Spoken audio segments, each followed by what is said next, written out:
Welcome to Heart Magic Wisdom. Today's video is about thoughts and trust.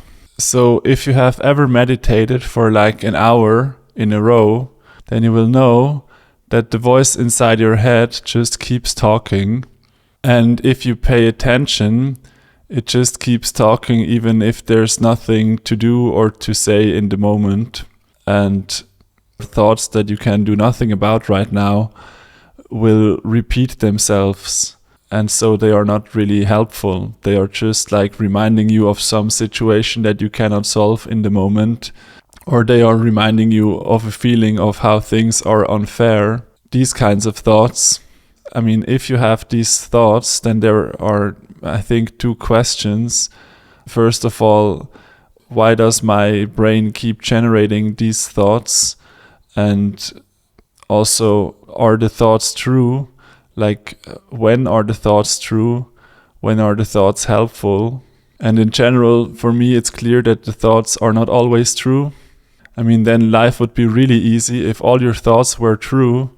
Then you can just follow your thoughts. There's no like, oh, should I, shouldn't I? And also the thoughts are somehow dependent on the emotional state.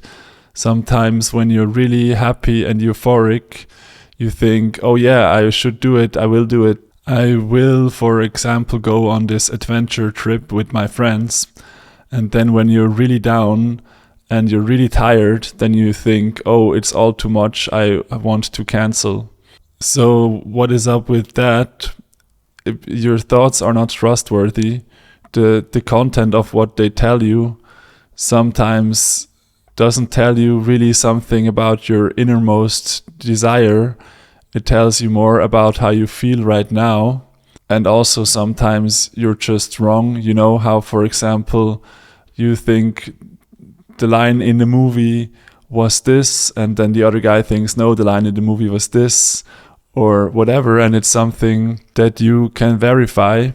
And then you look it up, and then one of you is correct and the other one is wrong. So it's possible to remember wrong.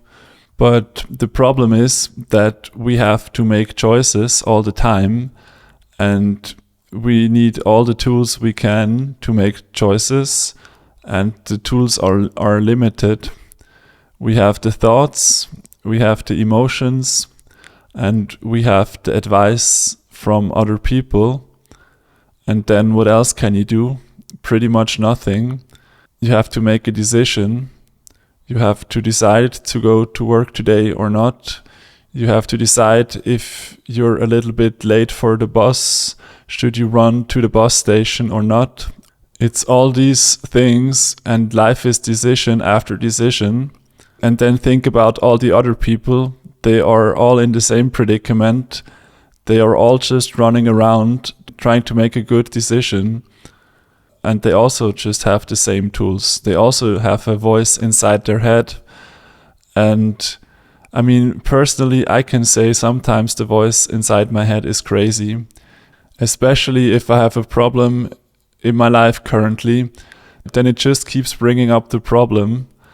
And there is nothing to do. There's nothing that I can fix in the moment.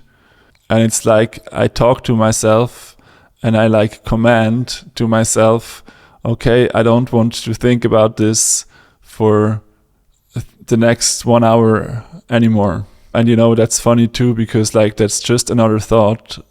I mean, I say I command, but it's also just kind of happening, just like the thoughts are happening. Everything is just kind of happening. But also you can't just throw everything out. You can't just say, well, I don't trust my thoughts. Obviously, you can't say that, because then you can't trust the thought that says, I can't trust my thoughts. But also, if you look at the thoughts, then they are not really your thought, because sometimes you catch a thought and you think, well, that doesn't sound like me. So then I think, well, there is something that feels more like me and something that feels less like me, and this doesn't feel like me. So who is the thinker? If there is apparently something that is me. And one of the ideas that makes sense to me is just thinking about it like a radio, like a receiver for a broadcast, like a receiver for a radio station. And depending on how you feel, depending on your state, some people would call this the vibrational state, you are tuned to a different channel. And for example, if you're in a really bad place, then you're just tuned to a really bad channel, really bad radio station that just repeats really not helpful things, and they are all in alignment with the feeling, but they are not helpful. So before I even consider trusting my thoughts, then I would have to feel kind of good, because then at least I get some positive thoughts from a station that maybe are helpful. I still don't know if they are true or not, but at least they are constructive, and some of them feel like they could be a solution.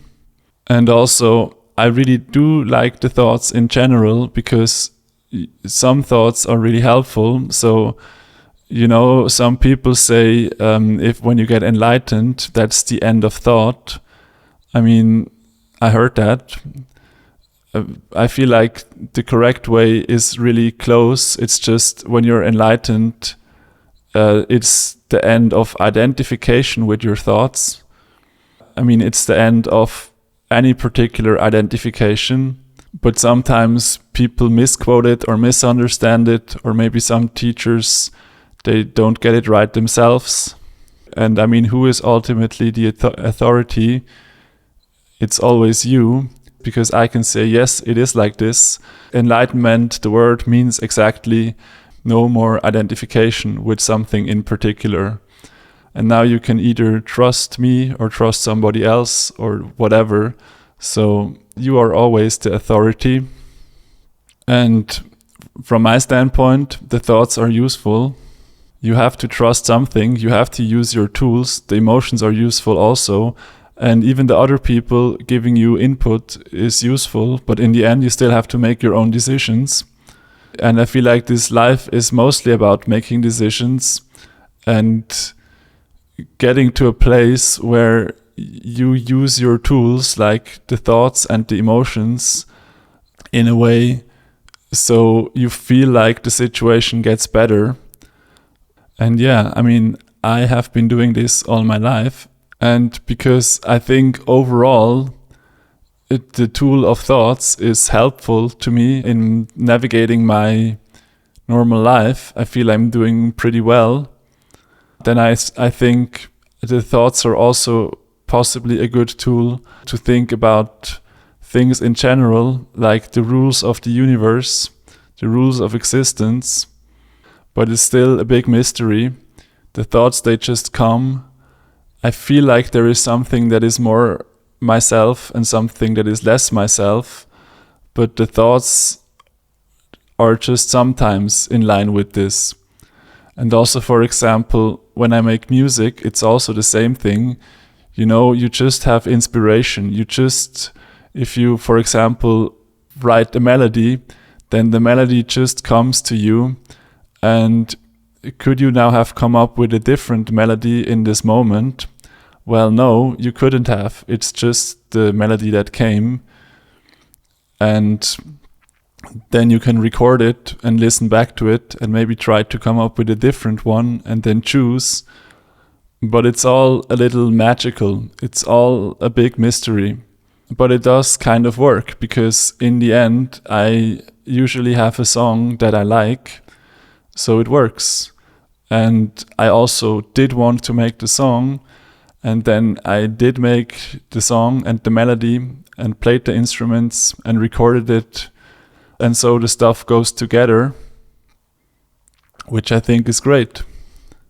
So yeah, these are some thoughts on thoughts and trust. Personally, I feel like you should have some sort of 2 or 3 level system, where first, when you have a thought, you should think about how you feel, and if you feel bad, you should be mindful and maybe not take the thoughts too seriously. And then like the second or third layer is you should like journal or look back or reflect and see and check if your thoughts were right or wrong, or you think about your decisions and what thoughts led to the decisions, and check if it like worked out or not. Yeah, okay, so that was it from my side. I hope this was helpful to you. Please let me know what you think. Thank you for watching and see you soon.